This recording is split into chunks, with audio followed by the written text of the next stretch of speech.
आपल्याला खाल्लेल्या भातातून, खाल्लेल्या पोळीतून, पिलेल्या कोकमधून सुद्धा फॅटी लिव्हर बनतंय. फॅटी लिव्हर आहे म्हणजे तुम्ही ॲक्चुअली डायबिटीजचा प्रवास सुरू केलेला आहे. भले तुमची साखर नॉर्मलमध्ये का असेल. एखाद्याला फॅटी लिव्हर आहे आणि त्याला काहीही त्रास नाहीये, असं असू शकतं का? तर हो, असंही असू शकतं. एखादा व्यक्ती जर बारीक आहे किंवा त्याची प्रकृती सुरुवातीपासून अगदी काटक आहे, तरी पण मग त्याला फॅटी लिव्हरचा होऊ शकतो त्रास? होतो. जवळपास 15% लोकं असे असतात, की जे बारीक आहेत, तरी सुद्धा त्यांना फॅटी लिव्हर होतो. जंक फूड तुम्ही खाताय आणि जंक फूड खाऊन तेवढाच व्यायाम करताय, तर तुमचा फॅटी लिव्हरची चान्सेस खूप कमी आहेत. पण तुम्ही जंक फूड पण खाताय आणि व्यायाम करत नाही, तर मग मात्र गडबड होणार आहे. तुमचं जर वजन वाढतंय, तर तुम्ही समजून घ्या, की तुम्हाला फॅटी लिव्हरच्या दिशेने तुम्ही चाललेले आहात. अल्कोहोल घेणारी व्यक्ती किंवा न घेणारी व्यक्ती सुद्धा या दोघांमध्ये फॅटी लिव्हर असू शकतो. एखाद्याला फॅटी लिव्हर आहे आणि त्या फॅटी लिव्हरमुळे लिव्हर डिस्फंक्शन होऊन आता लिव्हरची कामं गडबडायला लागलेली आहेत. ही स्टेज आल्यानंतर तुमचं झपाट्याने वेट लॉस होतं. साधं बघा ना, कावेळीमध्ये किती वेट लॉस होतो. लिव्हरला प्रोटेक्ट करायचंय म्हणजे आपल्याला तेल तूप बंद करायचं असं काहीही नाही.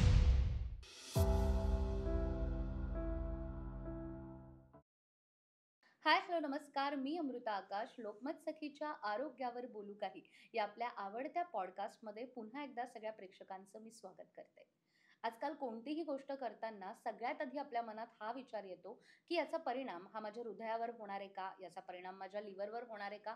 कारण बदलती लाईफस्टाईल आणि त्यामुळे होणारे असंख्य आजार यामुळे प्रत्येक जण खूप टेन्शनमध्ये असतो. आणि मग डॉक्टरांनी आपल्याला एखादी टेस्ट करायला सांगितली आणि चुकून त्या रिपोर्टमध्ये फॅटी लिव्हर असं जरी आलं तरी मग प्रश्न पडतो की आता पुढे काय करायचं. तुमच्या या सगळ्या प्रश्नांची उत्तरं आज आपण घेणार आहोत माधोबागचे तज्ज्ञ डॉक्टर, माधोबागचे सीएमओ डॉक्टर गुरुदत्त अमीन यांच्याकडून. डॉक्टर, पुन्हा एकदा आपल्या पॉडकास्टमध्ये तुमचं स्वागत करते. धन्यवाद. जसं की मी आता म्हणाले की लाईफस्टाईल बदलत चालली आहे आणि त्यामुळे वेगवेगळे आजार त्यांचा परिचय आपल्याला होतोय की रिपोर्टमध्ये काहीतरी हे आलं, रिपोर्टमध्ये काहीतरी ते आलं.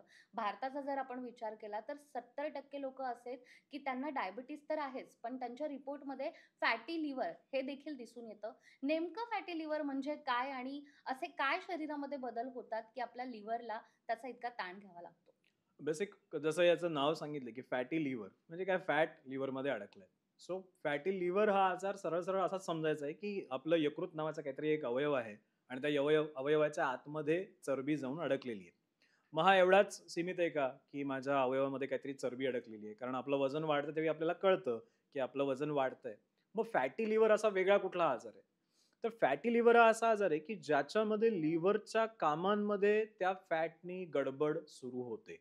आणि आपल्या शरीरातलं लिव्हर हा एक असा अवयव आहे, की जो 600हून जास्त केमिकल प्रोसेसेस रन करत असतो.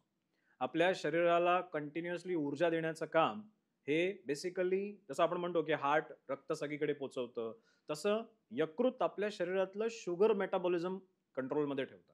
म्हणजे असं समजूया, की रक्तामध्ये साखर जी फिरवायची आहे, ती साखर कुठूनही काही कर आणि आण, अशी जबाबदारी यकृताकडे दिलेली आहे. सोबतच वेगवेगळे प्रोटीन बनवणं, अशी भरपूर सारी कामं ते यकृत करत असतं. आणि मग ह्या सगळ्या कामांच्या आतमध्ये जर समजा फॅट येऊन साठायला लागलं, तर स्वाभाविक आहे की ती कामं अफेक्ट होणार आहेत आणि मग त्याच्यातून जे काही एक आजार किंवा म्हणूया एक प्रकारचं प्रॉब्लेम तयार होतो, त्याला फॅटी लिव्हर म्हटलं जातं.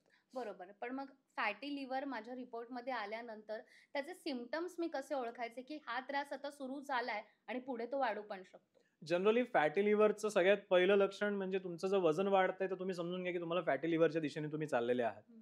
कारण तुमच्या पोटामध्ये चरबी साठायला लागली आहे, त्याचा अर्थ स्वाभाविक आहे की तुमच्या शरीरातल्या वेगवेगळ्या अवयवांमध्ये सुद्धा चरबी साठणार आहे. कारण चरबी ज्यावेळी साठते, ती काही एका ठिकाणी अशा एका लोकेशनला जाऊन अटॅक करत नाही. ती डिस्ट्रिब्युटेड त्याचे मूव्हमेंट असते. म्हणजे तुमच्या शरीरात ज्यावेळी चरबी साठायला लागते, त्यावेळी तुमचं सबक्यूट फॅट म्हणजे स्किनच्या खाली प्रत्येक ठिकाणी, मग तो चेहऱ्यावरचा फॅट असेल, मानेवरचा फॅट असेल, हाताच्या स्किनवरचा फॅट असेल, थाईजवरचा असेल, बटक्सवरचा असेल, पोटावरचा असेल, प्रत्येक ठिकाणी ते स्किनचं डिस्ट्रिब्युशन व्हायला लागतं. असं समजा की थोडीशी 1 किलो चरबी तुमच्या शरीरात अशी सगळीकडे पसरून जाते. मग हा फॅटी लिव्हरच्या गणितामध्ये पहिलं काय, तर वजन तुमचं वाढतंय म्हणजे फॅटी लिव्हरच्या दिशेने तुम्ही वाटचाल सुरू केलेली. दुसरं यकृताचं काम आहे डायजेशन. म्हणजे जसं म्हणलो की 600 वेगवेगळ्या प्रकारच्या केमिकल रिएक्शन किंवा कर्म तिकडे चालतात. त्या 600 पैकी एक मोठं काम आहे ते म्हणजे डायजेस्टिव्ह ज्युसेस बनवणं किंवा डायजेशनची प्रक्रिया सुरळीत ठेवणं. ज्यावेळी फॅटी लिव्हरचा त्रास तुम्हाला सुरू होईल, त्यावेळी तुमच्या आतड्यांच्या गती असेल, अन्नपचनाच्या तक्रारी असतील, या सगळ्या सुरू होतील. सोबतच फॅटी लिव्हरचा अजून एक सख्खा भाऊ म्हणेन मी त्याला, तो म्हणजे डायबिटीज. हं. कारण डायबिटीजमध्ये टाइप 2चा जो डायबिटीज असतो, त्याच्यात एक ट्विन सायकल नावाचा एक प्रॉब्लेम असा म्हणला जातो. तो काय असतो? तर यकृतात पहिल्यांदा फॅट साठतं. म्हणजे डायबिटीजमध्ये फर्स्ट फेजमध्ये यकृतात चरबी साठते आणि यकृतात चरबी साठली की तुमची उपाशी पोटीची साखर वाढायला लागते. त्यामुळे जर का तुमची उपाशी पोटीची साखर वाढायला लागली, तर समजून घ्या की कुठेतरी यकृतामध्ये आता चरबी साठायला लागलेली आहे. तो ट्विन सायकल हायपोथेसिसचा तो एक पहिला पार्ट आहे, की जिथे यकृतामध्ये चरबीचा लोडिंग व्हायला लागतं. सो हे एक अजून लक्षण, की उपाशी पोटीची साखर वाढायला लागली. बऱ्याचशा डायबिटीजच्या पेशंटमध्ये आपण बघतो, की जेवणानंतरच्या साखरेपेक्षा जेवणाच्या आधीची साखर वाढलेली असते. म्हणजे जेवणानंतर साखर असते साधारण 110 आणि जेवणाच्या आधी म्हणजे सकाळी चेक केली तर असते 128. ही कंडिशन दाखवते, की यकृतामध्ये तुमचा कचरा किंवा फॅट जाऊन अडकलेले आहेत. सो हे एक सिम्प्टम त्याचं असू शकतं. वजन वाढणे, जीआय ट्रॅक्ट डिस्टर्बन्स आहे. त्याच्या बरोबरीने फास्टिंग शुगर वाढणं हे एक त्याचं लक्षण आहे. आता हे सगळी लक्षणं एक सुपरफिशियल लक्षण आहेत. जसं फॅटी लिव्हर तुमच्या लिव्हरच्या अजून फंक्शनला अफेक्ट करायला लागेल, तसं मग तुम्हाला अजून पुढची लक्षणं, ॲडव्हान्स लक्षणं दिसायला लागतील. जसं की तुमचं लिव्हरचं फंक्शन डिस्टर्ब व्हायला लागलं, की मग स्किनवरती डिस्कलरेशन येतील किंवा त्याच्यापेक्षा पुढे जाऊन शरीरातलं प्रोटीन सिंथेसिस अफेक्ट होईल. कारण लिव्हरकडनंच बरेचसे प्रोटीन्स ब्लडमध्ये येत असतात. बरेचसे विटॅमिन्स लिव्हरमध्ये स्टोअर होतात. मग त्यांचं सगळ्यांचीच गणितं हळू डिस्टर्ब व्हायला लागतात. त्यामुळे पहिलं स्टेज फॅटी लिव्हरची काय? वजन वाढलंय तुमचं. तुमच्या अन्नपचनाच्या तक्रारी सुरू झाल्यात. मग गॅसेस होणं, पोट जड होणं, कॉन्स्टिपेशन होणं, पोट धब्ब होणं, पोट असं दगड झालंय असं वाटणं. ही सगळी लक्षणं झालीत फॅटी लिव्हरचे. हे सगळे इंडिकेटर्स आहेत. त्याच्या पुढे जाऊन उपाशी पोटीची साखर वाढायला लागली आहे. हे सुद्धा फॅटी लिव्हरचं लक्षण आहे. यांची योग्य वेळी काळजी घेतली तर पुढच्या लिव्हर डॅमेजपासून आपण स्वतःला वाचवू शकतो. बरोबर. ही सगळी लक्षणं तुम्ही आता सांगितली, की हं. चरबी जर शरीरामध्ये वाढते किंवा आणखीनही वेगवेगळी लक्षणं तुम्ही सांगितली.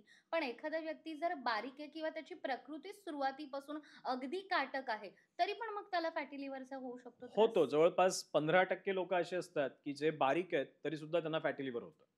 म्हणजे फॅटी लिव्हरच्या मागच्या स्टोरीमध्ये फक्त कॅलरीज नाहीयेत. कॅलरीजच्या बरोबरीने त्या व्यक्तीची प्रकृती, त्या व्यक्तीचं जे शारीरिक संघटन आहे, ते सुद्धा तेवढंच महत्त्वाचं असतं. जर तो व्यक्ती बारीक आहे आणि वयाच्या 20व्या-25व्या वर्षी त्याचं समजा 45 किलो वजन होतं.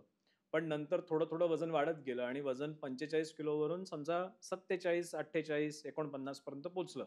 आता हे जे पुढचं वजन वाढलंय ना, हे कदाचित फॅट वाढलेत शरीरात आणि त्या फॅटचं स्टोरेज कदाचित फक्त पोटात झालंय. असंही असू शकतं. व्हिसरल फॅट ज्याला म्हणतात, ज्याच्या मागे बरीचशी कारणं आहेत. स्ट्रेस त्याच्यामागचं सगळ्यात मोठं कारण. म्हणजे बारीक लोकांना फॅटी लिव्हर व्हायचं कारण याचं जर तुम्ही एनालिसिस करायला गेलात, तर जेवढे मी पेशंट्स बघितले त्यातून मला एक स्पष्ट कळालंय, की सायकॉलॉजिकल स्ट्रेस किंवा इमोशनल स्ट्रेस या फॅटी लिव्हरच्या मागे खूप मोठा रोल प्ले करतो. दुसरं असतं हार्टची ताकद कमी होणं किंवा व्यायाम न करणं. आपल्या शरीरामध्ये ज्यावेळी आपण व्यायाम कमी करतो किंवा हार्टची ताकद थोडीशी कमी होते किंवा शरीरातलं सर्क्युलेशन अफेक्ट होतं, त्यावेळी आपल्या शरीरातल्या ॲडिपोज टिश्यूचा ब्लड सप्लाय कमी होतो. आता हे तुम्हाला मी थोडंसं नीट समजून सांगायचा प्रयत्न करतो. आपल्या शरीरात ॲडिशनल कॅलरी आपण ज्यावेळी जेवतो ना, त्यावेळी शरीरात चरबी साठायला लागते. समजा माझं वजन 60 किलो होतं. मी गरजेपेक्षा जास्त कॅलरी खायला लागलो. आता वजन 60 किलोवरून 70 किलोवर गेलंय. आता हे जे ॲडिशनल 10 किलो माझ्याकडे मी स्टोअर केलेलं आहे ना, त्या फॅटला तुम्ही मला उत्तर द्या, की त्या 10 किलो ॲडिशनल फॅटला रक्त पोचवायची गरज आहे का नाही पोचवलं तरी चालेल? काय वाटतं तुम्हाला? रक्त पोचवण्याची गरज आहे की नाही? आहे. आहे. बेसिकली तुमच्या शरीराचा तो अवयव आहे. बरोबर. तुमच्या शरीराचा एक पार्ट आहे. त्याला जिवंत राहण्यासाठी सुद्धा ऊर्जा पुरवायला लागेल. आता समजा असं झालं, की तुम्ही दररोज व्यायाम करत नाही आहात, तुम्ही ॲक्टिव्हिटी करत नाही आहात आणि तुमच्या त्या साठवलेल्या भागाचा रक्तपुरवठा काही कारणाने कमी झाला. तर होतं काय, हे ॲडिपोज टिश्यू तिकडून लीक होतात. फॅटी ॲसिड तिथून तुटतात आणि ते ब्लडमध्ये येतात. ते ब्लडमध्ये आले, की लिव्हर त्याला कॅप्चर करतं आणि त्याच्यातून फॅटी लिव्हरचा त्रास परत सुरू होतो. म्हणजे अजून एक ॲस्पेक्ट समजून घ्या. ओबेसिटीच्या पेशंट्समध्ये प्रत्येक ओबेसिटीचा पेशंट हा फॅटी लिव्हरचा पेशंट असतो का? तर उत्तर आहे नाही. गरजेचं नाही. हं. बरेचसे ओबेस अगदी चांगले 90-100 किलो वजन असणाऱ्या पेशंटचे लिव्हर सुद्धा एकदम छान स्वच्छ असू शकतात. का? कारण त्यांच्या शरीरामध्ये जे काही फॅट साठतंय, त्या फॅटला ऑक्सिजन पुरवणं, रक्त पुरवणं हे व्यवस्थित चालू आहे. त्यामुळे त्यांनी जी काही मालमत्ता स्वतःची वाढवलेली आहे, त्या मालमत्तेचं लक्षण सुद्धा ते व्यवस्थित पद्धतीने करतायत. तेवढी त्यांची कॅपॅसिटी आहे. पण जर का तुमच्या हृदयाची तेवढी ताकद नाहीये, तुम्ही तेवढा व्यायाम करत नाही आणि तरीसुद्धा तुम्ही तुमच्या कॅलरीज किंवा शरीरात फॅट वाढवून ठेवलंय, तर तो फॅट कुठे ना कुठेतरी त्याला ब्लड सप्लाय कमी झाल्यामुळे तो लीक होतो. त्यातले फॅटी ॲसिड्स ब्लडमध्ये येतात. ते लिव्हरमध्ये येऊन साठतात आणि फॅटी लिव्हर होतो. बारीक व्यक्तींना हे खूप त्रास होण्याच्या मागे स्ट्रेस आणि मी म्हणेन जसं व्यायाम न करणं, हे 2 अतिशय महत्त्वाची कारणं आहेत. त्यांच्यावर काम केलं तर नक्की फॅटी लिव्हर रिव्हर्स व्हायला मदत होते. पण समजा एखाद्या पेशंटला ऑलरेडी डायबिटीस आहे आणि मग त्यानंतर फॅटी लिव्हर रिपोर्टमध्ये येतंय, तर त्याला धोका किती आहे? किंवा अगोदरपासून एखाद्याला फॅटी लिव्हरचा त्रास सुरू झालेला आहे, तर भविष्यात पण मग त्याला डायबिटीस पण होऊ शकतो का? बघा डायबिटीज हा जो आजार आहे, हा ऑर्केस्ट्रा आहे. ऑर्केस्ट्रा म्हणजे काय, की साखर ही एक फक्त म्हणजे काय म्हणूया त्याला, आपण फक्त साखर बघतो डायबिटीजमध्ये. पण जसं ऑर्केस्ट्रामध्ये आपण एक कुठलातरी फक्त आवाज ऐकत असतो, पण तो आवाज वेगवेगळ्या वाद्यातून निर्माण होतो. तसंच रक्तातली साखर ही शरीरातले वेगवेगळे फॅक्टर गव्हर्न करत असतात. एक तुमचं लिव्हर आहे, एक तुमचं पॅनक्रियाज आहे, एक तुमची थायरॉइड ग्लँड आहे, एक तुमची ॲड्रिनल ग्लँड आहे, तुम्ही जे काही खाताय ते अन्न आहे, तुमच्या ब्रेनमधला अमायगडाला आहे. असे वेगवेगळे अवयव मिळून रक्तातल्या साखरेला नियंत्रणात ठेवतात. आता काय होतं, ज्यावेळी फॅटी लिव्हर झालंय, म्हणजे तुमच्या शरीरामधल्या शुगरला अफेक्ट करणारा एक मेजर फॅक्टर शरीरात तयार झालेला आहे. आता जर का बाकीचे शरीरातले फॅक्टर म्हणजे तुमचं पॅनक्रियाज व्यवस्थित राहिलं, तर तुम्हाला कदाचित ब्लड शुगर नॉर्मल मिळेल. म्हणजे फॅटी लिव्हर आहे, पण ब्लड शुगर वाढलेली नाहीये. हं, हं. पण फॅटी लिव्हर आहे म्हणजे तुम्ही ॲक्चुअली डायबिटीजचा प्रवास सुरू केलेला आहे. भले तुमची साखर नॉर्मलमध्ये का असेना. ती साखर नॉर्मल काय आहे? कारण यकृत पॅनक्रियास त्या ठिकाणी ओढून-ताणून ती साखर कंट्रोलमध्ये ठेवायचा प्रयत्न करतंय. एका अवयवाने चूक केली, त्याचं कॉम्पेन्सेशन दुसरा अवयव करतंय आणि म्हणून शुगर नॉर्मल राहतीये. दुसरा बिचारा त्रास सहन करतोय, पण शुगर नॉर्मल राहतीये. पण याचा अर्थ असा नाही की याला डायबिटीज होणार नाही. हा जवळ पास तो पेशंट डायबिटीजचा झालेला आहे. त्यामुळे डायबिटीज झाला म्हणजे फॅटी लिव्हर आहे आणि डायबिटीज नाहीये. म्हणजे काही तुम्ही असं समजू नका की आपण डायबिटीजपासून खूप दूर आहोत. आपण डायबिटीजच्या झोनमध्ये आलेलो आहोत. आणि जर तुम्हाला डायबिटीज आहे, तर तुम्ही समजून घ्या की तुमचं लिव्हर एंगेज झालेलंच आहे ऑलरेडी. हं, हं, हं. म्हणजे जर का तुम्हाला डायबिटीज ब्लडमध्ये दिसतोय, रक्तातली साखर वाढलेली दिसतीये, तर हे तुम्ही समजूनच घ्या की लिव्हर तुमचं एंगेज झालेलं आहे या प्रॉब्लेममध्ये. आपल्याला साफ-सफाई केलीच पाहिजे. कारण रक्तातली साखर वाढणं टाइप 2 डायबिटीजमध्ये हे मुख्यत्वे तुमच्या शरीरातल्या फॅटचं जे काही अक्युम्युलेशन इन्शुलिन रिसेप्टरवर असेल किंवा तुमच्या लिव्हरमध्ये असेल, तुमच्या पॅनक्रियाजमध्ये असेल, तुमच्या व्हिसराजवर असेल, यानीच होत असतं. त्यामुळे फॅटी लिव्हर आणि डायबिटीज हे मी म्हणलो ना सख्खे भाऊ आहेत. हे काही हं. वेगवेगळे आहेत असं समजायची काही गरज नाही. सख्खे भाऊ आहेत. काही वेळा डायबिटीज पहिले येईल, काही वेळा फॅटी लिव्हर पहिले येईल, पण दोघे एकत्रच फिरणार आहेत. आपल्याला परत काढताना दोघांना एकत्रच बाहेर काढायचं. तर तुम्ही काही लक्षणं देखील सांगितलीत आम्हाला. पण समजा की एखाद्या पेशंटला फॅटी लिव्हरचा त्रास आहे, ते आता रिपोर्टमध्ये आलेलं आहे. पण काही वेळेला कामाच्या दगदगीमुळे किंवा आणखीन कशामध्ये तो बिझी असल्यामुळे याकडे दुर्लक्ष करतो, की ठीक आहे ना, गोळी घेतली तर होईल आपला हा आजार बरा. तर असं जर केलं तर भविष्यात यामुळे कोणकोणते आजार आपल्याला होऊ शकतात आणि किती गंभीर असू शकतं हे सगळं? सांगतो. बेसिकली कसं आहे, की लिव्हर हे खूप काय म्हणतात शोषक असा अवयव आहे. हं, म्हणजे टॉलरंट ऑर्गन आहे. टॉलरंट ऑर्गन काय, की तुम्ही 100 चुका करा, तो बिचारा सगळ्या त्या चुका स्वीकारेल आणि आपलं-आपलं काम करत राहील. म्हणजे तुमच्या शरीरातला असा एम्प्लॉयी येतो, की जो तुम्ही किती अत्याचार केला तरी लवकर थकत नाही. तो बिचारा काम करतच राहतो. मग ह्या अवयवाला जर तुम्ही इग्नोर केलं पूर्ण, तर मग मात्र तो ज्यावेळी काम करणं बंद करतो ना, त्यावेळी सिस्टम पूर्ण कोलॅप्स होते. म्हणजे तुम्ही जर असे पेशंट बघितले असेल ज्यांना कावीळ झालेली आहे, ते पेशंट कसे ॲक्टिव्ह असतात का पूर्ण आडवे पडलेले असतात. म्हणजे कावीळ झाल्यानंतर जो पेशंट पूर्णपणे बेडरिडन होतो, थकून जातो, ऊर्जा काही राहत नाही शरीरात. का? कारण परत मूलभूत तेच तत्व, की यकृतामध्ये 600 हून अधिक प्रक्रिया होतात. मग तुमच्या व्हिटॅमिन्सचं प्रोसेसिंग असेल, प्रोटीन बनवणं असेल, त्याच्याच बरोबरीने तुमच्या लिपिडचं सगळं मेकॅनिझम सेट करणं असेल, शरीराला कंटिन्युअसली कॅलरीज देणं असेल, खाल्लेल्या अन्नातून येणारा आहार रस आणि त्याला डिटॉक्सिफाय करणं असेल, तुम्ही खात असलेले जे काही तुम्ही सिंथेटिक मटेरियल किंवा टॉक्झिन्स खाताय, त्यांना डिटॉक्सिफाय करणं असेल, ही सगळी कामं यकृतात घडत असतात. आता तुम्ही काय करताय, लिव्हर टॉलरंट आहे माझं, फॅटी लिव्हर आहे, मला काही त्रास नाहीये. हं. म्हणून मी माझी गाडी तशीच चालू ठेवली आणि परत ती मानसिकता, की मला काही त्रास झाला तर मी गोळ्या खाऊन बरा होईल. गोळ्या खाऊन बरं होईल ही मानसिकता जर आपली असेल, तर आपण चुकत आहोत. आपल्याला हे लक्षात ठेवलं पाहिजे, की गोळ्या आपल्याला मदत करणार आहेत. बरं करण्याचं काम हे आपलं आपल्याला करायचं म्हणजे शरीर हे तुमचं स्वतःहून बरं होत असतं. मी मुद्दामून इथे कोविडची आठवण करून देतो. आता कोविडच्याच पॅन्डेमिकमध्ये आपण बघितलं, की ज्यावेळी पहिल्यांदा गाईडलाईन्स आल्या कोविडच्या ट्रीटमेंटच्या, त्यावेळी 1 2 गोळ्या दिल्या जायच्या. माहिती कोणालाच नव्हतं की नक्की ट्रीट कसा करायचा कोविड. त्यावेळी ट्रायल अँड एरर, पहिले 1 गोळ्या दिल्या गेल्या, नंतर 2 गोळ्या, नंतर 3, नंतर 4. आता या प्रत्येक टप्प्यामध्ये पेशंट बरेही होत होते आणि काही बरेही होत नव्हते. म्हणजे काही पेशंट असे होते की ज्यांनी एकही गोळी घेतली नाही तरी ते बरे झाले आणि काही पेशंट असे होते की भरपूर गोळ्या घेऊन सुद्धा ते काही बरे झाले नाहीत. सांगायचं हे आहे की शरीर आतून रिपेअर होत असतं. पण जर का तुम्ही असं समजलात की आत्ता फॅटी लिव्हर आहे, जाऊ दे, बघूया सगळं चालतंय ना, तर ही गोष्ट हळू क्रिटिकल लेव्हलला जात जाते आणि एकदा का लिव्हर मेजरली डॅमेज झालं, कारण याच फॅटी लिव्हरमधून तुमचं लिव्हरचे वेगवेगळे आजार निर्माण होऊ शकतात. कारण तो फॅट जर लिव्हरच्या फंक्शनमध्ये अडथळा निर्माण करायला लागला आणि ती प्रक्रिया तशी तुम्ही तशीच चालू ठेवली, तर मग लिव्हर फंक्शन अफेक्ट व्हायला आणि त्याच्यातून वेगवेगळे यकृताचे विकार व्हायला वेळ लागणार नाही. त्यामुळे नक्कीच जर सुरुवात असेल फॅटी लिव्हरची, तर आपण प्रयत्न केले पाहिजेत आणि प्रयत्न खूप सोपे आहेत. आपल्याला आपल्या कॅलरीजवर काम करायचं आहे. रेग्युलर एक्सरसाइज खूप महत्वाचा आहे. म्हणजे यकृताचा आणि एक्सरसाइजचा काय संबंध आहे? फॅटी लिव्हरचा आणि एक्सरसाइजचा काय संबंध आहे? तर मी आवर्जून सांगेन, की तुम्ही जर एरोबिक एक्सरसाइजेस व्यवस्थित केले, तर तुम्हाला दिसेल, की तुमच्या शरीरातल्या फॅटचं मेटाबॉलिझम प्रॉपर होतं. उपाशीपोटी तुम्ही चाललात, जसं उपाशीपोटी तुमची साखर कमी असते. उपाशीपोटी तुम्ही ज्यावेळी सकाळी उठून वॉकला जाता, काही न खाता-पिता, त्यावेळी तुमची साखर बेसलाईनला असते. मग ही साखर ज्यावेळी बेसलाईनला आहे, त्यावेळी तुम्ही मस्त धावताय 30 मिनिटासाठी. त्यावेळी जी काही ऊर्जा वापरली जाते, ती सगळी स्टोर्ड एनर्जी असते. आणि मग ज्यावेळी ही स्टोर्ड एनर्जी बाहेर काढायची ट्रिगर्स निर्माण होतात फास्टिंगमध्ये केलेल्या व्यायामाने, त्यावेळी तुमच्या लिव्हरमधले फॅट पटापट बाहेर यायला लागतात. त्यामुळे उपाशीपोटीचा व्यायाम हे त्यातलं खूप मोठं आहे. डाएट तर आहेच, पण सोबत उपाशीपोटीचा व्यायाम सुद्धा तेवढाच महत्वाचा आहे, जर या कंडिशनमधून पटकन बाहेर यायचं असेल. बरोबर. या कंडिशनमधून बाहेर यायचंय हे प्रत्येकाला वाटतं, पण एखाद्या व्यक्तीचं वजनच जास्त आहे, तो लठ्ठ आहे. तर कुठेतरी त्याच्यामध्ये वेगवेगळे आपल्याला सिम्प्टम्स दिसून येतात, की स्मरणशक्ती त्याची कमी होते, थकवा त्याला पटकन जाणवतो, दम त्याला लागतोय आणि काही करावंसं त्याला वाटत नाही, आळस त्याला येतोय.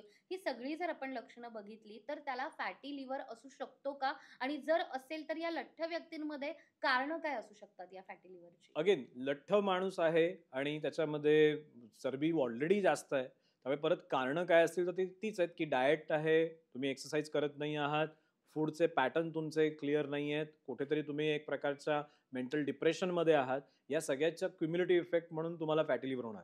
पण तुम्ही जसं मगाशी म्हणालात, की लठ्ठ आहे माणूस आणि त्यातून त्या एका सर्कलमधून तो आता बाहेर नाही येऊ शकत आहे. तो सिच्युएशनला ब्रेक नाही करू शकत आहे. इथे तुम्हाला पंचकर्माची खूप मदत होते. हं. म्हणजे ज्यावेळी एखादा ओबेस पेशंट चालायला जातो, त्यावेळी त्याला थोडंसं चालल्यानंतर पण दम लागत असतो. आमचे बरेच पेशंट मला सांगत असतात, की "सर, ट्रीटमेंट सुरू व्हायच्या आधी 5 मिनिटं चाललो तरी नको वाटायचं. पण आता नाही, आता मजा येते. आता स्वतःहून धावावं, पळावसं वाटतं." याला आयुर्वेदामध्ये खूप महत्त्वाचा टर्म आहे, की तुम्हाला जर स्वतःचं शरीर ॲक्टिव्ह आहे किंवा ॲक्टिव्हिटी करूया, व्यायाम करूया, असं नसेल वाटत तरी सुद्धा तुम्ही आजारी आहात. म्हणजे हा एक फॅक्टर खूप महत्त्वाचा आहे. शरीरातल्या इंद्रियांचा वापर, कर्मेंद्रियांचा वापर करावा असं वाटत नाहीये किंवा कर्मेंद्रियांना काम करून घ्यावं असं वाटत नाहीये. हे एका मोठ्या आजाराचं किंवा एका आतल्या प्रॉब्लेमचं इंडिकेटर आहे. पण जसं तुम्ही ट्रीटमेंट सुरू करता, पंचकर्म सुरू करता, तसे तुमचं शरीरातले सगळे इंद्रिय ॲक्टिव्हेट होतात. तुम्ही एक प्रकारचं इझीनेस तुमच्या ॲक्टिव्हिटीमध्ये यायला लागतो. मग तुम्ही 2 किलोमीटर चालून आलात तरी तुम्हाला थकवा येत नाही. पण जर का तुम्हाला फॅटी लिव्हर आहे, वजन वाढलेलं आहे, चालल्यानंतर धाप लागते, तर ह्या कंडिशनमधून तो पेशंट जास्त व्यायामही करत नाही. पंचकर्म सुरू केलं, की मग मात्र हे सगळे प्रॉब्लेम सॉल्व्ह व्हायला लागतात. कारण पंचकर्माच्या माध्यमातून बरेचसे पॉझिटिव्ह परिणाम शरीरावरती घडत असतात. जसं की पहिला पार्ट डिटॉक्सिफिकेशन. आतला कचरा बाहेर काढण्याची प्रक्रिया या पंचकर्मातून सुरू होते. दुसरं, जर का आपल्याला आपल्या शरीरातलं हार्ट मजबूत करायचंय, तर हार्टचा रक्तपुरवठा कुठे होतोय? तर तो सगळ्या शरीराला होतोय. मग शरीरातल्या सगळ्या पाईपलाईन्स इलास्टिक आहेत का? लवचिक आहेत का? रिलॅक्स आहेत का? हे पण मॅटर करतं. ज्यावेळी तुम्ही पंचकर्म करता, त्यावेळी पंचकर्मानी सगळ्या शरीरातल्या ब्लड वेसल्स रिलॅक्स होतात. एक प्रकारची इलास्टिसिटी त्यांच्यामध्ये येते आणि त्याचा परिणाम होतो, की तुमच्या हार्टची एफिशियन्सी वाढते. सोबत स्वेदन म्हणजे तुम्ही माहिती असेल, की पंचकर्मामध्ये बॉडी मसाज, स्टीम, एनिमा, विरेचन असे वेगवेगळे प्रकार असतात. यातलं तुम्ही स्वेदन चिकित्सा घेतली, की त्यावेळी काय होतं शरीरातले सगळे जे काही ॲडिशनल सॉल्ट आहे, ॲडिशनल फॅट आहे, ते घामाच्या स्वरूपातून बाहेर येतात.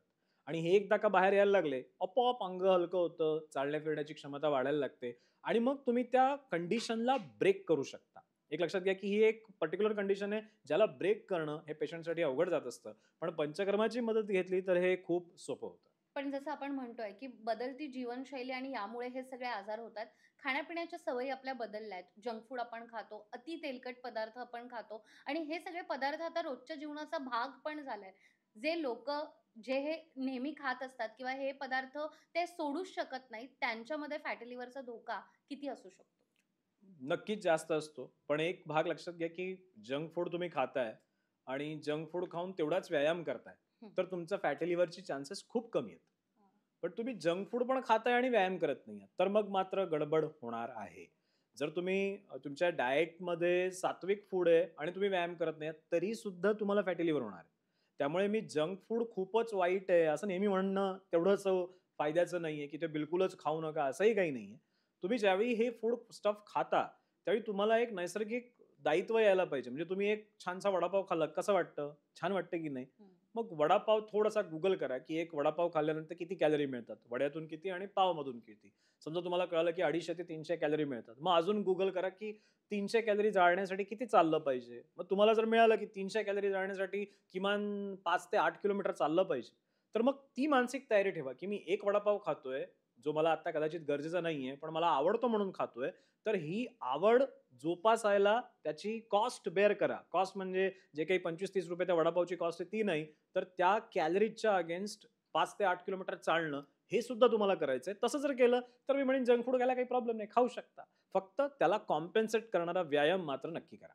बरोबर. पण आता फॅटी लिव्हर हे रिपोर्टमध्ये एकदा आलं, की माझ्या यकृताला कुठेतरी सूज आलेली आहे आणि ती सूज मला कमी करायची आहे, तर डॉक्टरांनी एखादी गोळी दिली, ती चालू केली, तर मग ती सूज कमी होऊ शकते. मग तो धोका टळलाय का? की असं न करता आयुर्वेदात पण अनेक उपाय आहेत, की आयुर्वेदाकडे आपण वळूयात आणि फॅटी लिव्हर आपलं नॉर्मल करूयात? अगदी 100% इव्हन तुम्हाला सांगतो मी, की इथे लिव्हरच्या आरोग्याच्या बाबतीत आयुर्वेद चांगला आहे का वाईट आहे, ह्याच्यासाठी मला वाटतं कोणाला काही मला सांगायची गरज नाही.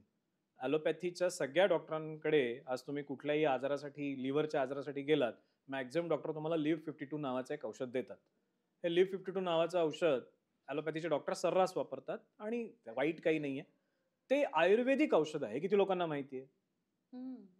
पूर्ण आयुर्वेदिक हर्ब्स आहेत त्याच्यामध्ये आणि त्याच्यापासून बनलेलं ते लिव्ह 52 औषध आहे, की जे सर्रास वापरलं जातं. आज सगळ्यांना माहिती आहे, की आयुर्वेदामध्ये ती ताकद आहे यकृताची कॅपॅसिटी इम्प्रूव्ह करण्याची. आता भाग एवढा आहे, की फक्त लिव्ह 52 घेतलं म्हणजे काम झालं का? की त्याच्या बरोबरीने मला माझं डाएट, माझा व्यायाम, माझं एक्सरसाइज सुद्धा मला मॉडिफाय करायचंय, त्याच्यावर कंट्रोल ठेवायचा. तर नक्कीच आपल्याला समजून घेतलं पाहिजे. या दोन्ही गोष्टी एकत्र होणार आहेत. तुम्ही औषधं घ्या, पण औषधांच्या सोबतीने जीवनशैली पण बदलायचा प्रयत्न करा. निगेटिव्ह कॅलरी बॅलन्स असेल, शरीरातल्या कॅलरीज काढून टाकणं असेल, शरीराचं डिटॉक्सिफिकेशन असेल, पंचकर्म असतील, या सगळ्यांची एकत्र मदत घेतली, तर मग मात्र आपण याच्यातून पटकन बाहेर येऊ आणि मग जन्मभर औषध घेण्याची जी गरज पडते बऱ्याचशा लोकांना, ती गरज उरणार नाही. त्यामुळे रिपोर्टमध्ये जर फॅटी लिव्हर आलं असेल, तर आता जन्मभर मला गोळ्या घ्याव्या लागतील. तर ती भीती मनातून काढून टाका. आत्ताच डॉक्टरांनी आपल्याला सांगितलंय, की आयुर्वेदाच्या मदतीनं सुद्धा फॅटी लिव्हरचा जो त्रास आहे, तो आपण कमी करू शकतो. कसा? हे जर तुम्हाला जाणून घ्यायचं असेल, तर डिस्क्रिप्शन बॉक्समध्ये नंबर आहे. या नंबरवर तुम्हाला मिस्ड कॉल द्यायचा आहे. माधोबागचे प्रतिनिधी हे स्वतःहून तुमच्याशी संपर्क साधतील आणि त्यासाठी आपली दिनचर्या काय असायला हवी, आपण काय बदल करायला हवेत, याबद्दलची सगळी माहिती तुम्हाला माधोबागमध्ये आल्यानंतर नक्कीच मिळणार आहे. डॉक्टर तुम्ही सांगितलं, की फॅटी लिव्हर असल्यावरती कोणकोणत्या गोष्टी होतात. लठ्ठ व्यक्तीच्या बाबतीत तर आपण समजू शकतो, की कॅलरीज जास्त आहे, चरबी जास्त आहे, त्यामुळे हा त्रास होतोय. पण फॅटी लिव्हर एखाद्याला झाल्यानंतर त्याचं वजन झपाट्याने कमी पण होऊ शकतं का? असंही लक्षण कधी पाहायला मिळतं?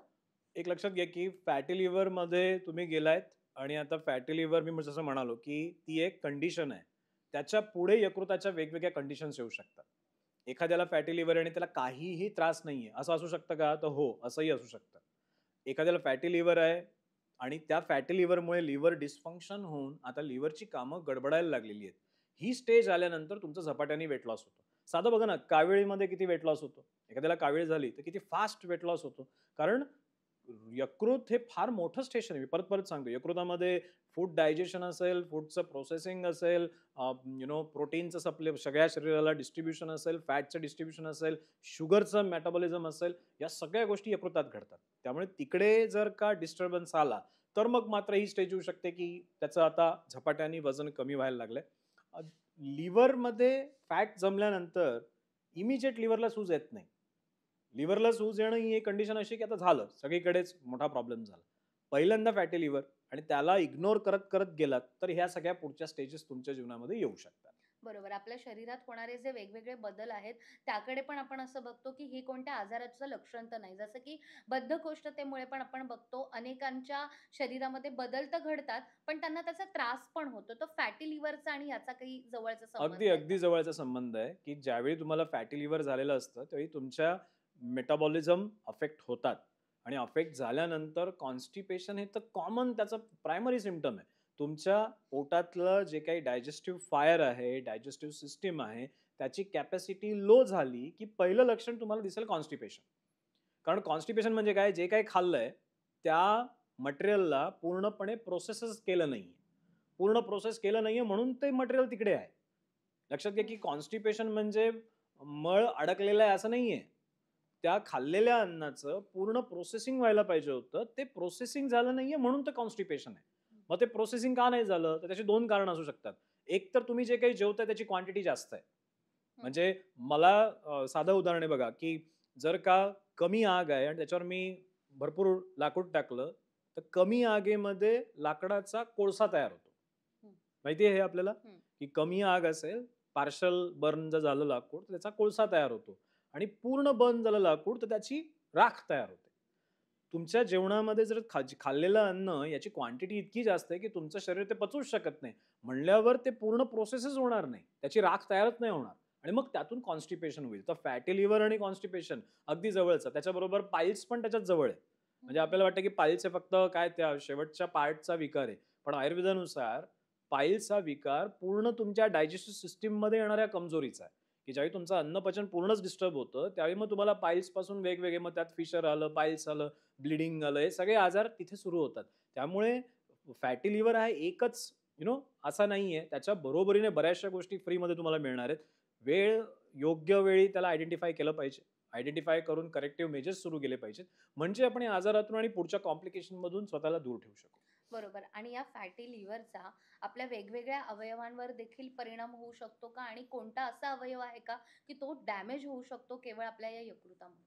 यकृतामुळे डॅमेज होणं, असं मी कधी म्हणणार नाही. कारण यकृताचं काम असं नाहीच आहे, की तो डॅमेज करेल कुठल्या अवयवाला. यकृताचं काम ॲक्चुअली डिटॉक्सिफिकेशन आहे. यकृताचं काम मी जसं मगाशी सांगितलं, की बेसिक एनर्जी प्रोव्हाईड करणं आहे. एनर्जीच नाही मिळाली तर शरीरात कोणता अवयव काम करेल? हं, म्हणजे समजा की जो मेन सॅलरी देणारा जो फायनान्स मॅनेज करणारा जो माणूस आहे तो लिव्हर आहे. तोच जर नाहीये तर कोणताच अवयव काम नाही करणार. मग तुमचं ना ब्रेन फंक्शन नीट करणार, ना तुमचं हार्ट नीट करणार, ना तुमच्या किडनीज नीट करणार. प्रत्येक अवयवावरती त्याचा स्ट्रेस येणार आहे आणि प्रत्येक अवयव कुठे ना कुठेतरी डॅमेज व्हायची प्रक्रिया सुरू होणार आहे. त्यामुळे लिव्हर हा असा पार्ट आहे की तो डॅमेज झाल्यानंतर कोणीच त्याच्या दायऱ्यातून सुटत नाही. प्रत्येक जण अफेक्ट होतो कारण प्रत्येकाची कॅलरी रिक्वायरमेंट ही त्या लिव्हरवरतीच आधारित असते आणि त्यांनी जर सप्लाय नाही दिला, तर ऑब्व्हियसली त्या ऑर्गनचं फंक्शन, बाकीच्या ऑर्गन्स सगळ्यांचंच फंक्शन अफेक्ट होतं. बरोबर. आपल्याकडे सहसा एखाद्या रिपोर्टमध्ये काही कमी जास्त आलं, तर लोकं त्याला दोष देतात, की तुझ्या या सवयीमुळे तुला हा त्रास झाला असेल. फॅटी लिव्हर जेव्हा एखाद्याच्या रिपोर्टमध्ये येतं, तेव्हा पहिले त्याच्याकडे संशयाने पाहिलं जातं किंवा त्याला म्हटलं जातं, की अल्कोहोलचं प्रमाण कुठे वाढतंय का? किंवा अल्कोहोल तू जास्त घेतोयस का आता? तर अल्कोहोल घेणारी व्यक्ती किंवा न घेणारी व्यक्तीसुद्धा या दोघांमध्ये फॅटी लिव्हर असू शकतो? याच्यासाठी ना मेडिकल फील्डमध्ये पहिल्यांदा असं म्हणलं जायचं, की अल्कोहोलिक फॅटी लिव्हर डिसीज असं शब्दच होता तो. अल्कोहोलिक फॅटी लिव्हर डिसीज, की दारू पिणाऱ्यांना फॅटी लिव्हर होणार आणि त्यांचं लिव्हर खराब होणार. नंतर कळालं, की अरे नाही हे फक्त अल्कोहोल नाहीये. हे तर भात जास्त खाऊन सुद्धा किंवा कॅलरी जास्त खाऊन सुद्धा किंवा गरजेपेक्षा जास्त अन्न खाऊन सुद्धा फॅटी लिव्हर होतं. हो. सो फॅटी लिव्हरचं कारण फक्त दारू नाहीये. हं. तुम्ही जर गरजेपेक्षा जास्त प्रमाणात अन्न खाताय, त्यानी सुद्धा तुम्हाला फॅटी लिव्हर होणार आहे आणि म्हणून मग non alcoholic fatty liver disease असा त्याचा एक नवीन शब्द तयार झाला, की ज्यांना अल्कोहोल घेत नाहीत तरी फॅटी लिव्हर आहे. त्याचं कारण आहार. शेवटी अल्टिमेटली काय गेम सरळ आहे, की तुम्ही जर गरजेपेक्षा जास्त कॅलरी खाताय, सोबत व्यायाम करत नाही आहात, जे काही खाताय त्याच्यामध्ये इन्फ्लेमेटरी फूड जास्त आहे, तर तुम्हाला फॅटी लिव्हर होणार.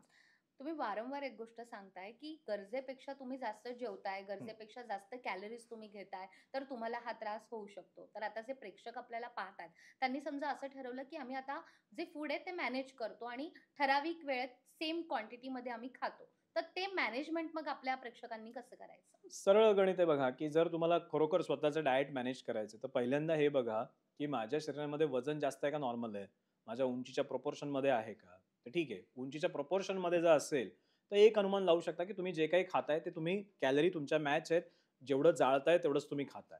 जर असं असेल की तुमचं वजन जास्त आहे, चरबीसाठी आहे वेगवेगळ्या ठिकाणी, तर याचा अर्थ आहे की कॅलरी जास्त जात आहेत, व्यायाम कमी आहे. मग तिथे पहिल्यांदा कॅलरीजचं काउंट करायला घ्या, की मी दिवसभर काय खातोय, सकाळी उठून मी चहा किती पितोय, नाश्त्यामध्ये मी किती क्वांटिटीचं फूड खातोय, दुपारच्या जेवणामध्ये मी किती क्वांटिटी खातोय, आफ्टरनूनला मी काय खातोय, चहा किती पितोय, बाहेरचे कोल्ड ड्रिंक्स किती कन्झ्युम होत आहेत, जंक फूड किती खातोय, रात्रीचं जेवण किती आहे, दिवसभरामध्ये साखरेची क्वांटिटी किती आहे. हे छोटे छोटे पॅरामीटर एकदा चेक करा. बऱ्याच जणांना हे माहितीही नसतं की मी दिवसभरातून काय खातो आणि किती खातो. आपण फक्त एवढं लक्षात ठेवू, ठीक आहे अन्न समोर आलं की खायचं. असं नका करू. स्वतः एकदा कॉन्शियसली चेक करा, की बाबा मी नक्की काय खातोय. मला वाटतं ही एक हेल्थ कॉन्शियसची लेव्हल आहे. आज फॉरेन कंट्रीजमध्ये हा हेल्थ कॉन्शियसनेस खूप वाढत चाललाय. पण कंपॅरेटिव्हली भारतामध्ये अजूनही आपण खूप मागे आहोत. डेफिनेटली लोकं कॉन्शियस होतायत आता. पण अजून जास्त कॉन्शियसनेसची गरज आहे. हा जो माइंडसेट आहे ना, की गोळ्या खाऊन मी ठीक होईन, त्यातून बाहेर येऊन आपल्याला फूड काय खातोय याचं कॅल्क्युलेशन केलं पाहिजे. जर कॅलरी जास्त जात असतील, तर काय करायचं? तर सगळ्यात पहिल्यांदा तुमची भूक मॅनेज व्हायला पाहिजे. मग काय कराल? तर पहिल्यांदा तुमच्या सगळ्या तुम्ही जे काही कार्ब्स खाणार आहात, फॉर एक्झाम्पल तुम्ही कार्ब्स कुठून-कुठून खाता? तर तुम्ही खाता, भात खाता, जेवता किंवा पोळी खाता. हे 2 तुमच्या कार्बचे मेन सोर्स आहेत. याच्यामध्ये फायबर ॲड करायला घ्या. म्हणजे काय केलं मी पालकची पेस्ट बनवली आणि ती कणकेमध्ये मिक्स केली आणि त्याच्यातून मी पराठा आपण बनवतो तसा पराठा बनवला. झालं काय, की 30 ग्रॅम मी कणिक घेतली होती आणि बऱ्यापैकी मी पालक त्याचं स्मॅश करून घेतलं, मिक्सरला लावून घेतलं. त्यामुळे त्याचा एक क्वांटिटी वाढली आणि भरपूर मोठ्या प्रमाणात पालक माझ्या पोटात गेला. 2 पराठे खाल्ले मी, पण त्याच्यातून पालक खूप गेला, कार्बोहायड्रेट कंपॅरेटिव्हली कमी केले. त्यामुळे पहिलं हे एक ॲक्टिव्हिटी चालू करा. राईस असेल तर राईसमध्ये जास्तीत जास्त भाज्या टाकायच्या. म्हणजे नुसता राईस खायचाच नाही. नुसता राईस डाळ खायचंच नाही. आपल्याला कायम पालेभाज्या खाऊन बरोबरच खायचंय. हे पथ्य पहिलं पाळायला घ्या. त्याच्या बरोबरीने अजून एक फॅक्टर काय, सूपचं प्रमाण जेवणामध्ये वाढवा. आपण सूप जरी रेग्युलर घ्यायला लागलात तरी लिव्हर डिटॉक्सिफाय व्हायला खूप मदत मिळते. स्मूदीज सकाळी उठून तुम्ही घेऊ शकता. त्याने सुद्धा तुम्हाला खूप चांगला फायदा होतो. त्याच्यामध्ये तुम्ही पालक घेता, थोडंसं दालचिनी वगैरे काहीतरी टाकता, एखादं फ्रूट टाकता आणि मिक्सरला लावून त्याची एक स्मूदी बनवून घेता. असे वेगवेगळे प्रयोग तुम्ही करू शकता. त्याने सुद्धा लिव्हर डिटॉक्सिफाय व्हायला मदत मिळेल. सोबत आपल्याला थोडंसं हे बघायला पाहिजे, की पोट साफ राहायला पाहिजे. मग कधीतरी आपण एरंडेल तेल पितो. जसं आमारी ऑइल नावाचं एक आमचं प्रॉडक्ट आहे किंवा एरंडेल तेल आपण मार्केटमध्ये मिळतं. कॅस्टर ऑइल ज्याला म्हणतो. ते कॅस्टर ऑइल आपण जर घेतलं, तर पोट साफ व्हायला मदत होते आणि पोट साफ होताना लिव्हर पण डिटॉक्सिफाय होतं. तर त्याचंही आपल्याला रेग्युलर कन्झम्पशन आपण करू शकतो. अशा सगळ्या पद्धतीने जर आपण गेलो, तर नक्कीच आपलं लिव्हर छान राहील. कॅलरी काउंट करा. फायबरचं प्रमाण वाढवा. That's more than enough. तुमचं फॅटी लिव्हर पटापट रिकव्हर व्हायला लागेल. बरोबर. काय खावं आणि काय खाऊ नये हे तुम्ही सांगितलं. मात्र हं. टीव्हीच्या आपण ज्या काही जाहिराती बघतो, त्यात हृदयाची काळजी घेण्यासाठी वेगवेगळे प्रोडक्ट आहेत. अगदी आपण म्हणू शकतो तेलापासून ते बाकी सगळे प्रोडक्ट. तर यकृताचं काय? लिव्हरला जर आपल्याला अगदी व्यवस्थित ठेवायचं आहे, तर त्याच्यासाठी तेल, बटर, चीज, तूप हे सगळं कमी करायचं, कंट्रोल करायचं, नेमकं काय करायचं? नाही. आपल्याला एक लक्षात ठेवलं पाहिजे, की लिव्हरला प्रोटेक्ट करायचंय म्हणजे आपल्याला तेल, तूप बंद करायचं असं काहीही नाही. तूप आपण नक्की खाऊ शकता. मी उलटं तुम्हाला हे सांगतो, की तुपाचा रोल आपल्या शरीरामध्ये हीलिंग एजंट आहे तो. म्हणजे तूप आपल्या शरीरामध्ये हीलिंगचं काम करतं. जखमा भरून काढणं, यकृताला साफ करणं हे पण काम तूप करतं. वाह! आयुर्वेदामध्ये पंचकर्म चिकित्सा सांगितली आहे आणि त्या पंचकर्म चिकित्सेमध्ये ज्यावेळी शरीर साफ केलं जातं, त्यावेळी पेशंटला आम्ही तूप पाजतो. ऐकलं असेल तुम्ही, की हं. भरपूर तूप पाजलं जातं. तुपामध्ये जे कॅरेक्टर आहे ना, ते असं आहे, की तुमच्या शरीरातले फॅट सोल्युबल टॉक्सिन्स शरीरातून बाहेर काढण्याचं काम हे तूप करत असतं. त्यामुळे तुपाचा वापर नक्कीच करायचा आहे. फक्त आपल्याला इन्फ्लेमेटरी फूड खायचं नाहीये. म्हणजे काय? तर आपण समजा राईस खातोय. अगदी साधं उदाहरण देतो, की राईस खातोय. काय-काय राईसचे प्रकार अवेलेबल आहेत? तुमच्याकडे पॉलिश केलेला तांदूळ आहे छान. दुसरा तांदूळ आहे, की पारबॉइल्ड राईस म्हणजे उकडा तांदूळ आहे. तिसरा आहे ब्राउन राईस, चौथा आहे रेड राईस, पाचवा आहे ब्लॅक राईस. तर तुम्ही रिफाइंड जो काही एकदम पॉलिश केलेला तांदूळ आहे ना, तो तुमच्या शरीरात सूज वाढवणार आहे. हे प्रिन्सिपल लक्षात ठेवा. कारण त्याच्यावरचे फायबर उडवून टाकलेले आहेत. फक्त कार्बोहायड्रेट आहेत. त्याच्याऐवजी तुम्ही पारबॉइल्ड घेतला किंवा ब्राउन राईस घेतला, ब्लॅक राईस घेतला, तर हे जे काही राईसचे प्रकार आहेत, हे तुम्हाला मदत करणार आहेत. आपल्याला अँटी इन्फ्लेमेटरी डायट खायचं आहे. आज आपण बऱ्यापैकी इन्फ्लेमेटरी डायट कडे जास्त वळतोय, तळलेले पदार्थ खातोय. तूप खा, पण तळलेले खाऊ नका. तळलेल्याने तुमच्या शरीरात अजून पित्त वाढणार आहे. त्यामुळे तळलेल्या पदार्थांपासून थोडं दूर राहा. तूप खाऊ शकता. जेवणाच्या आधी 1 चमचे, 2 चमचे तूप तुम्ही नक्की घेऊ शकता. पण तळलेल्या पदार्थांपासून स्वतःला जेवढं दूर ठेवता येईल, तेवढं दूर ठेवा. तेल तूप पूर्ण बंद करणे त्याच्यावरचं उत्तर नाहीये. त्याची गरज नाहीये. हं. कॅलरीज कंट्रोल करण्यासाठी आपल्याला फक्त तेल तूपच वाईट आहे असं समजू नका. आपल्याला खाल्लेल्या भातातून, खाल्लेल्या पोळीतून, पिलेल्या कोकमधून सुद्धा फॅटी लिव्हर बनतंय. चहामधून सुद्धा फॅटी लिव्हर बनतंय. कॉफीमधून सुद्धा फॅटी लिव्हर बनतंय. हे जे काही कॅलरीज आहेत ना, ते कॅलरीज लिक्विड कॅलरीज स्पेसिफिकली हं. की जे आपल्याला काय म्हणतात त्याला, की तरल पदार्थांमधून ज्या काही कॅलरीज जातात ना, या फास्ट तुमच्या फॅटी लिव्हरकडे तुम्हाला घेऊन जातात. त्यामुळे त्याच्यापासून दूर राहा, म्हणजे तुम्ही आजारातून पटापट रिकव्हर करू शकाल. आणि आपल्या लिव्हरला अगदी व्यवस्थित ठेवण्यासाठी आपण वेगवेगळे रेसिपी किंवा ड्रिंक्स पण बघतोय सध्या सोशल मीडियावर, की डिटॉक्स करायचं आहे. आपल्याला लिव्हर पण डिटॉक्स करता येतो. तर त्यासाठी काही स्पेशल रेसिपी किंवा ड्रिंक्स आहेत का? मी सांगेन ॲलोवेरा ज्यूस प्रचंड सुंदर. ॲलोवेरा ज्यूसने तुमच्या यकृतावरती खूप चांगले परिणाम होतात. ॲलोवेरा बेसिकली आयुर्वेदात सुद्धा खूप मोठ्या प्रमाणावर सांगितलेलं आहे. सकाळी उठून जर तुम्ही ॲलोवेराचा ज्यूस दररोज घ्यायला लागलात, तर तुमच्या यकृतावरती खूप पॉझिटिव्ह परिणाम होतील. एक तर पोट साफ व्हायला मदत होईल. तुमचे कोलेस्ट्रॉल लेव्हल्स कमी व्हायला मदत मिळेल. सोबतच तुमच्या लिव्हरमध्ये अडकलेली चरबी पण बाहेर निघेल. असे मल्टिपल बेनिफिट्स तुम्हाला होतील जर तुम्ही जस्ट ॲलोवेरा ज्यूस दररोज सकाळी उठून प्यायला लागलात. अतिशय फायद्याची गोष्ट आहे. आणि ती फक्त लिव्हर डिस्फंक्शनमध्ये नाही. फॅटी लिव्हरच्या सोबतीने तुम्हाला डायबिटीजमध्ये पण मदत करेल. हं. त्याच्याच बरोबरीने तुमचा समजा पी-सी-ओ-डीचा प्रॉब्लेम आहे, की पॉलिसिस्टिक ओव्हरियन डिसीज त्याच्यात सुद्धा तुम्हाला मदत करेल. त्यामुळे वजन वाढलंय, फॅटी लिव्हर आहे, डायबिटीज आहे, पी-सी-ओ-डी आहे. या सगळ्यांमध्ये हे कोरफड किंवा ॲलोवेराचा ज्यूस हं. अतिशय फायद्याचा आहे. नक्की मदत करेल आणि प्रत्येकाने घ्यावा अशी गोष्ट आहे. आणि डाएटमध्ये जर काही बदल करायचा असेल तर? जसं सांगितलं आपल्याला कार्ब कमी करायचे. हं. म्हणजे आज जे काही तुम्ही कार्ब जेवताय त्याची क्वांटिटी हाल्फ करा. हं. क्वांटिटी हाल्फ करा, सलाड्सचं प्रमाण वाढवा. एवढी अशा छोट्याशा बदलाने तुम्ही महिन्याभरामध्ये तुमचं जवळपास 3 किलो, 2 किलो वजन नक्की कमी कराल. फक्त कार्ब तुम्हाला कमी करायला लागतील. फॅटी लिव्हरच्या बाबतीत आणखीन एक भीती असते, की जर समजा याचं प्रमाण वाढलं तर आता लिव्हर ट्रान्सप्लांट आपल्याला करावं लागेल. तर हे प्रत्येकाच्या बाबतीत होऊ शकतं का? जर तुम्ही इग्नोर करत गेलात बघा लिव्हर मी जसं मगाशी उल्लेख केला बघा, लिव्हर खूप शोषिक अवयव आहे. असं म्हणलं जातं, की लिव्हर तुम्ही 80% लिव्हरला मारा, उरलेलं 20% लिव्हर परत बिचारं नवीन सगळं आपलं स्वतःला डेव्हलप करून घेईल. म्हणजे लिव्हर हा शोषिक पण आहे, स्वतः रिजनरेट करायची कॅपॅसिटी पण ठेवतो. अशा अवयवाला तुम्ही अत्याचार करतच राहिलात, थांबलाच नाहीत कुठे, की नाही मी माझं डाएट बदलणारच नाही, माझे लाईफस्टाईल बदलणार. मग तुमचं लिव्हर गिव्ह अप एका ना एका स्टेजला करणार. म्हणजे जसं तुमच्याकडे एखादा शोषिक एम्प्लॉयी आहे, तो खूपच काम करतोय. तुम्ही जर बदललाच नाही, तर मग कुठे ना कुठेतरी तो गिव्ह अप तर करणार. त्यांनी एकदा गिव्ह अप केलं, की मग तुमच्याकडे ट्रान्सप्लांट शिवाय पर्याय नाही. आणि ट्रान्सप्लांट ही काही माझ्या गाडीमधला एक व्हॉल्व काहीतरी उडालाय आणि नवीन मार्केटमधून आणून टाकायचा आहे अशी गोष्ट नाही. शरीरातले अवयव बदलणं हे सर्जिकली म्हणलं जातं, की ओके झालं मी बदलून. पण त्याच्याबरोबर 100-160 रिस्क फॅक्टर्स आहेत. ते ऑपरेशन झाल्यानंतर तुम्हाला औषधं कंटिन्युअसली घ्यायला लागतात. त्याचा सक्सेस रेट असतो. Whether the body is going to accept it or not. त्यामुळे ट्रान्सप्लांटची वाट बघणं म्हणजे किंवा ट्रान्सप्लांटपर्यंत पोहोचायचं तिथपर्यंत स्वतःला न बदलणं हे कुठेतरी खूप मोठी चूक आहे. त्याच्या आधीच आपण स्वतःला पटापट रिकव्हर केलं पाहिजे आणि बरं करून घेतलं पाहिजे. माधवबागमध्ये असे रुग्ण येतात का, की फॅटी लिव्हर आधी त्यांच्या रिपोर्टमध्ये आलं, मात्र आता अगदी शेवटची स्टेप आहे, की आता लिव्हर फेल होऊ शकतं किंवा ट्रान्सप्लांटची त्यांना गरज आहे आणि मग आपण त्यांना कसे उपचार देतो? बेसिकली माधोबागकडे जे पेशंट येतात ते डायबिटीज आणि फॅटी लिव्हर मिक्स कॉम्बिनेशनवाले येतात. आणि या पेशंटमध्ये अगदी आपण 3 महिन्यामध्ये त्यांच्या फॅटी लिव्हरच्या ग्रेड बदलतो. त्यामुळे फॅटी लिव्हरच्या केसेस ट्रीट करणं हे माधोबागसाठी अगदी रुटीन काम आहे. कारण जे काही माधोबागमध्ये आम्ही डायबिटीजचे पेशंट ट्रीट करतो ते मॅक्सिमम पेशंटला फॅटी लिव्हरचा प्रॉब्लेम असतोच असतो. त्यामुळे माधोबागचं जे काही पंचसूत्री कार्यक्रम आहे त्याच्यात डाएट किट येतं, पंचकर्म येतं, रेग्युलर एक्सरसाइज येतं, मॉनिटरिंग येतं, हर्बल मेडिसिन्स येतात. या सगळ्याची मदत घेऊन फॅटी लिव्हर आणि डायबिटीज दोघांना परास्त करतो. त्यामुळे फॅटी लिव्हर जर तुम्हाला आहे, तर मला नाही वाटत खूप काही घाबरायचं कारण आहे. 3 महिन्याचा फक्त हा काळ असतो आणि या 3 महिन्यामध्ये तुम्ही स्वतःला जर व्यवस्थित वेळ दिला, सगळ्या गोष्टी समजून घेतल्या, तर पटकन यातून बाहेर येता येतं. बरोबर. त्यामुळे जे प्रेक्षक आता आपल्याला पाहतायत आणि फॅटी लिव्हरची भीती जर तुमच्या मनात असेल, तर ती भीती दूर करा. कारण माधोबागच्या उपचारांनी फॅटी लिव्हरवरही आपण मात करू शकतो. कसं आणि हे उपचार नेमके कसे होतात याबद्दल तुम्हाला माहिती हवी असेल, तर डिस्क्रिप्शन बॉक्समध्ये एक नंबर आहे.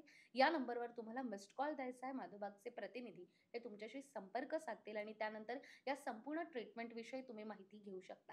आपल्या पॉडकास्टविषयी किंवा आजच्या या विषयाविषयी तुम्हाला कोणताही प्रश्न असेल तर तोही तोही कमेंट करा. आपण पुढच्या भागात मादोबागच्या तज्ञ डॉक्टरांकडून त्याचं उत्तरही घेऊ शकतो. डॉक्टर, आज फॅटी लिव्हर आणि त्याबद्दल असणारे अनेक गैरसमज खरं तर तुम्ही दूर केलेत. एखादा रुग्ण या आजाराच्या दिशेने वाटचाल करत असेल किंवा त्याला भीती आहे, की बाबा टेस्ट केली तर फॅटी लिव्हर रिपोर्ट पॉझिटिव्ह येणार, तर त्यांना जाता-जाता काय सांगाल? जाता एवढंच सांगेन, की घाबरू नका. फॅटी लिव्हर म्हणजे खूप काही मोठा असा आपण त्याला एक म्हणूया बरा न होणारा असा असा काही आजार नाहीये. हा पटकन रिकव्हर होऊ शकतो. आपल्याला थोडेफार बदल आपल्या जीवनशैलीत करायचे आहेत आणि त्यातून हा आजार पूर्णपणे बरा होईल.